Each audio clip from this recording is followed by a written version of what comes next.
আপনি দইয়ের মেয়াদ দেয়নি কেন ফ্যাক্টরি থেকে? ফ্যাক্টরি থেকে দইয়ের মেয়াদটা দেয়নি কেন? এই যে এটাই তো আঠা দিয়ে লাগাই দেয়, এটাই লাগাই দেয়।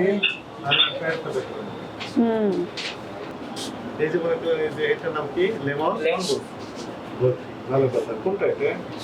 লেমন বুট কোনটা? লেমন বুট না এটা? এটা কি আগেকার আইটেম বোধ হয়, তাই না? আজকের আইটেম না এটা। আর এই কেকের কি মেয়াদ দিয়েছেন? কেকের মেয়াদ আছে। একটু দেখান তো, একটু কেকগুলো একটু দেখান তো আমাদেরকে। কেকটা দেখান। এটা মেয়াদ আছে কিনা? এটা আজকের কেক ভাই কেকের মেয়াদ দেওয়া আছে কিনা? কেকের তো মেয়াদ দেখতে পাচ্ছি না। মেয়াদ নাই লেখা নাই কিছুই লেখা নেই। ওটা বের করেন। নাই। নাম কি আপনার প্রতিষ্ঠানে? ইয়ারা তো বিখ্যাত নাম তো, তাই না? কয়েকটা ব্রাঞ্চ আছে না আপনাদের?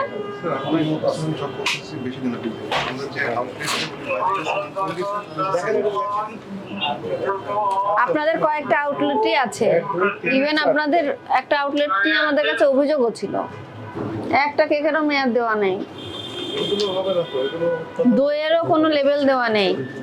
কেক যখন ফ্যাক্টরি থেকে আসবে সেটাই সিল দেওয়া থাকতে হবে মেয়াদ, বুঝতে পেরেছেন? মেয়াদটা সিল দেওয়া থাকতে হবে, দইয়েরও কেকেরও মিষ্টিরও মেয়াদ ওখান থেকে হয়ে আসবে। আর দইয়ের তো এখন ওই যে আপনার তো একটা সুন্দর ভান্ডারেই বিক্রি করছেন, তো সেটাতে তো লেবেল দেওয়া কোনো বিষয়ই না ফ্যাক্টরি থেকে। কেকটারও আপনি নিচে সিল দিবেন, সেটাও দেননি।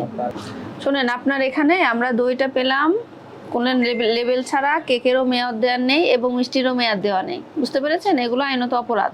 তো এই কারণে আপনাকে 20,000 টাকা জরিমানা আরোপ করা হচ্ছে। এই জরিমানা আপনি তাৎক্ষণিকভাবে পরিশোধ করবেন এবং পরবর্তীতে এই ধরনের কর্মকাণ্ড করা থেকে আপনি বিরত থাকবেন।